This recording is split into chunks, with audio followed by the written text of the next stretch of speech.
¿Cuándo podría Occidente retirar la ayuda militar a Kiev?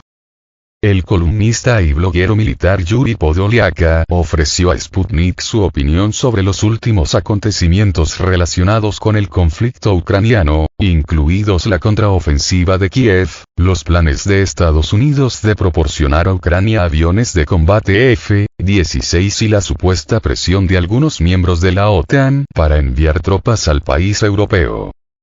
Contraofensiva ucraniana. El ministro de Defensa ruso, Sergei Shoigu, ha anunciado que unos 1.500 soldados ucranianos y 150 vehículos blindados intentaron atravesar las líneas de defensa rusas en dirección a Zaporozhye el 7 de junio por la noche como parte de los esfuerzos por derrotar la operación militar especial rusa.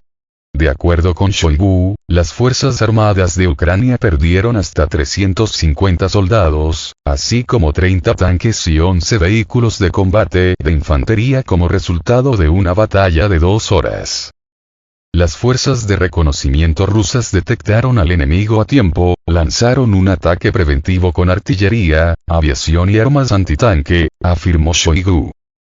Esto se produce mientras altos funcionarios ucranianos siguen negando o rechazando la confirmación de que su tan esperada contraofensiva contra Rusia esté en marcha. Un grupo de expertos con sede en Washington, que supervisa el conflicto en Ucrania, ha tuiteado, mientras tanto, que la contraofensiva de Kiev ha comenzado y que la actividad en toda Ucrania es consistente con una variedad de indicadores de que las operaciones de contraofensiva ucranianas están en marcha. Los medios de comunicación estadounidenses se hicieron eco de ello y mencionaron también el inicio de la contraofensiva en varias direcciones, algo que, según los medios de comunicación, hizo que las Fuerzas Armadas ucranianas sufrieran una dura resistencia y pérdidas de personal y equipos militares. Al ser preguntado por estos informes, un portavoz del Estado Mayor del Ejército ucraniano declaró a una cadena de noticias británica que no tienen esa información. Al parecer, Kiev mantiene el hermetismo sobre su tan anunciada contraofensiva, ya que en lugar de la victoria que el régimen de Zelensky esperaba ver, fueron testigos de grandes bajas sin ningún resultado significativo, indicó Podoliaka a Sputnik. Solo han capturado una línea de avanzada de combate del regimiento 291 de las tropas rusas, literalmente unas pocas trincheras. Y para que esto ocurriera, las Fuerzas Armadas ucranianas perdieron miles de vidas y decenas de piezas de equipo militar. Hay información de que varios tanques Leopard 2, de fabricación alemana, resultaron dañados como consecuencia de estos ataques, señaló.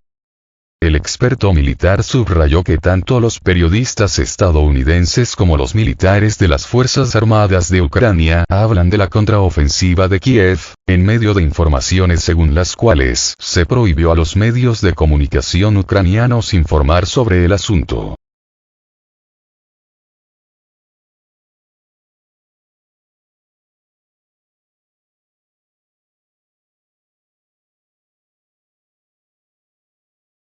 Suministros de F-16 Fighting Falcon. Tras el visto bueno dado el mes pasado por Estados Unidos a sus aliados europeos para suministrar los F-16 a Ucrania, se ha formado recientemente una coalición internacional para proporcionar a Ucrania estos cazas y formar a los pilotos ucranianos en el pilotaje de las aeronaves. Varios países se han ofrecido voluntarios para acoger la formación, entre ellos Dinamarca y Holanda, pero aún no se ha decidido cuál de ellos la impartirá ni cuándo. La presidenta de la Comisión de Defensa del Bundestag, Maria Agnes Strack-Zimmermann, afirmó en este sentido que Alemania puede convertirse en un eje de esta coalición, pero que no aportará los aviones. Por su parte, el ministro de Asuntos Exteriores ruso, Sergei Lavrov, subrayó que las Fuerzas Armadas rusas tienen capacidad para tomar represalias contra la intención de los países occidentales de entrenar a pilotos ucranianos para pilotar los F-16. En cuanto a Dinamarca y Holanda y su intención de estar a la cabeza de los que entrenan a pilotos ucranianos en aviones occidentales, bueno, en primer lugar hay un deseo de complacer al hegemónico. Estos países siguen activamente la línea de Washington en los asuntos europeos. En cuanto a nuestra reacción, no tengo ninguna duda de que nuestras Fuerzas Armadas tienen la capacidad de responder a esto, afirmó Lavrov a los periodistas. Estados Unidos y sus aliados aumentaron sus suministros militares a Kiev poco después de que Rusia lanzara su operación militar especial en Ucrania, y Washington ya ha enviado al régimen de Zelensky ayuda militar por valor de unos $36.000 millones. Moscú ha advertido en repetidas ocasiones a los países que envían armas a Kiev de que pueden prolongar aún más el conflicto ucraniano. Lavrov, por su parte, subrayó que el hecho de que los aliados de la OTAN armen y entrenen a los ucranianos equivale a una implicación directa en el enfrentamiento. En cuanto a las posibilidades de que Kiev consiga los F-16, Podolyak sugirió que si la llamada contraofensiva acaba al menos en empate, o con algunas pequeñas victorias de las Fuerzas Armadas ucranianas, entonces, por supuesto, los cazas estarán en Ucrania. Pero si la parte ucraniana sufre una derrota, entonces es muy posible que los estadounidenses y los europeos piensen que el suministro de los F-16 a Kiev es irrelevante, indicó, añadiendo que todo dependerá de los resultados de la batalla que se está desarrollando ahora. A la pregunta de si Occidente seguirá aumentando sus suministros militares a Kiev dados los tímidos intentos del ejército ucraniano de lanzar una contraofensiva, el experto militar se refirió a lo que describió como el enfoque práctico de los estadounidenses y británicos.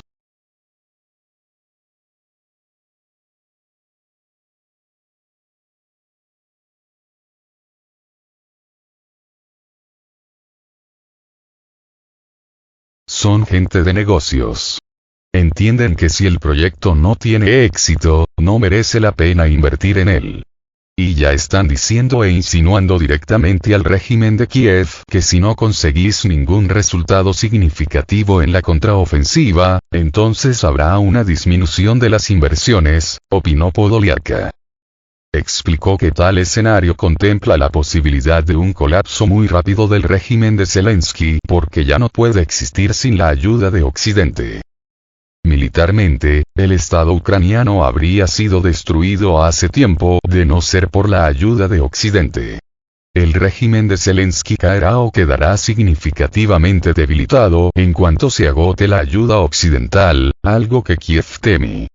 Por eso han lanzado esta contraofensiva suicida, a sabiendas de todos los riesgos relacionados con la decisión, señaló Podolyak. Al dar su opinión sobre cuándo es pertinente esperar los mencionados resultados significativos, subrayó que hay que esperar a ver cómo se desarrollan los acontecimientos, dado que el ejército de Ucrania intentarán casi con toda seguridad invertir la marea de la batalla a su favor en los próximos días. Tropas de la OTAN en Ucrania. Entretanto, el exsecretario general de la OTAN Anders Fogh Rasmussen declaró a la prensa que varios miembros de Europa Oriental de la Alianza estaban dispuestos a enviar tropas a Ucrania para apoyar al gobierno del presidente ucraniano Volodymyr Zelensky si Washington se niega a ofrecer a Kiev garantías de seguridad en la próxima cumbre de Vilna, prevista para julio. Si la OTAN no puede ponerse de acuerdo sobre un camino claro a seguir para Ucrania, existe una clara posibilidad de que algunos países individualmente tomen medidas, indicó Rasmussen. Añadió que la alianza sabe que Polonia está muy comprometida en proporcionar ayuda concreta a Ucrania y que no excluiría la posibilidad de que Polonia se comprometiera aún más en este contexto a nivel nacional y fuera seguida por los estados bálticos, tal vez incluyendo la posibilidad de tropas sobre el terreno. Creo que los polacos se plantearían seriamente entrar y formar una coalición de voluntarios si Ucrania no consigue nada en Vilna, argumentó el ex jefe de la OTAN.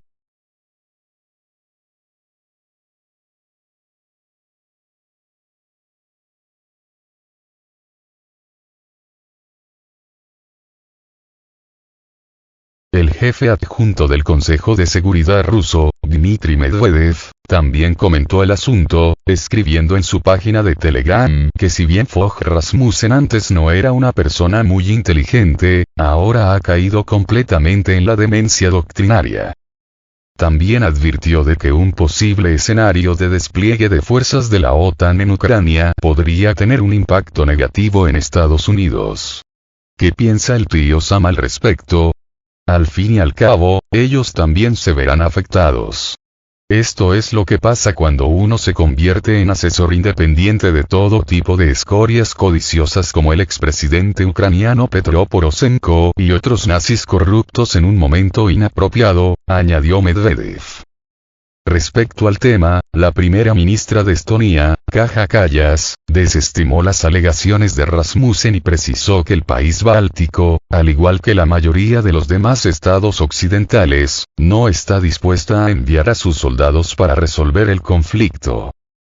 Todos los países ayudan a Ucrania de un modo u otro, pero ninguno expresó su deseo de intervenir con sus tropas, aclaró. Por su parte, el ministro ucraniano de Exteriores, Dmitry Kuleba, declaró en respuesta a las afirmaciones de Rasmussen que los estados extranjeros no introducirán sus ejércitos en el territorio ucraniano hasta que terminen las hostilidades. Ahondando en la cuestión, Podoliaka, a su vez, indicó estar seguro de que Polonia intentará arrebatar a Ucrania un territorio importante, algo que, añadió, no puede resolverse sin que los polacos entren en suelo ucraniano. Además, destacó que a pesar de que sigue siendo probable el escenario de fuerzas polacas estacionadas en Ucrania, esto no tendrá lugar ahora mismo porque Varsovia esperará a que las fuerzas armadas de Ucrania se desmoronen como resultado de la operación militar especial rusa. Al mismo tiempo, Polonia espera que Rusia se vea supuestamente debilitada debido a las acciones de la OTAN y que esto permita a Varsovia reclamar y anexionarse el territorio de Ucrania occidental de acuerdo con las fronteras de 1939, concluyó.